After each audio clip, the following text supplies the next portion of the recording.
it's Kim with 5 Minute Clock, and I'm actually here to do a cooking video for you guys today. So I am an Instant Pot user, and I am making meatloaf tonight. So I thought I'd just throw up a quick video showing you guys how I make meatloaf using our Instant Pot. Yummy! So for ingredients, we just have some seasonings. I use salt and pepper, some garlic powder, and some Italian seasoning. We have one egg, an onion, breadcrumbs, some Worcestershire sauce, and I am using ground turkey today. And we are all out of milk, so we're gonna give this a go without milk. It should be okay, I've done it before. We have about a 1/4 cup of breadcrumbs. We have a 1/3 cup of chopped onions. And then you can chop them finer than that if you have picky eaters in your family. And Jade just cracked the egg. Good job, Jade. We got an egg in. All right, and to my surprise, there are no shells in there. Okay, and a little salt. Shake it in.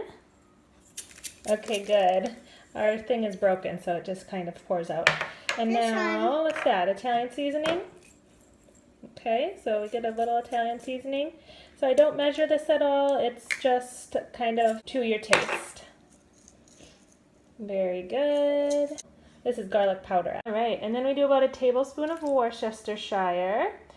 And this is the fun part. We mix it up with our hands. So there are two options of how you want to cook it. So if you have a vegetable steamer like this, you can actually put the meatloaf right on top of it. And then the grease will kind of go through the cracks and it works really well. If you don't have that, you can just use the trivet that came with the Instant Pot. And then you just loosely wrap the meatloaf with the tin foil. I prefer to do this because it has somewhere for the grease to come drip through. So either way works just fine. I've done it both ways. I dump in a cup of water at the bottom. That's pretty standard for any time you're cooking something in the Instant Pot. Then I just try not to spill the whole thing. I pop this right in the bottom, and that's what it looks like. So it's plugged in, put on the lid, and then you want to make sure this little valve is set to sealing. And then I always just use manual. So manual, it's on high pressure, and then I'm going to up the time to 25 minutes. And that is it. And then it takes some time to build up to pressure, so it's going to be more than 25 minutes to cook the meals. That's one of the biggest misconceptions about the Instant Pot. The cook time on something is actually not how long it actually takes to complete the meal. So you have the prep time, you have the time it takes to get to pressure, you have the cook time, and then a lot of recipes call for natural release, so that's some extra time. So a lot of times I've found that the amount of time that the food is actually cooking is same or even more. But the huge plus is that it's hands-free. So now I have a good 35 minutes here to play with my girls, go give them a bath, do whatever we busy moms do with our time. What do you want to do while the food's cooking? Play a silly game with you. Play a silly game with me? Okay. Yes. Probably move the knife away.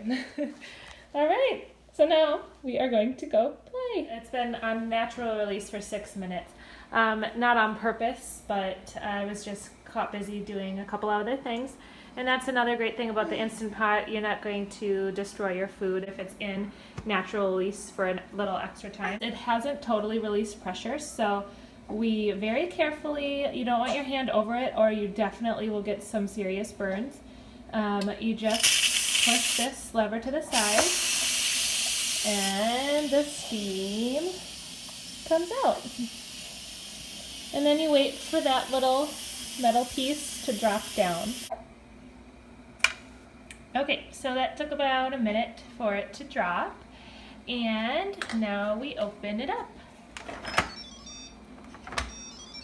And then careful, there's a lot of steam. I just hook it up on the side there, and there is the meatloaf. It doesn't look that appetizing, but I usually put some ketchup on the top, and once you cut it up, it looks great.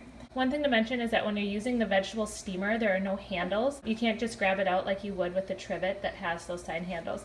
So I just use 2 spatulas and kind of scoop the meat out on either side, and that works just fine. Here's our meal.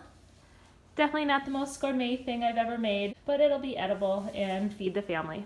If you guys like this video and want to see more cooking videos from me, make sure you like and comment below. All right, thanks. Bye. What do you think, Jane? Yum.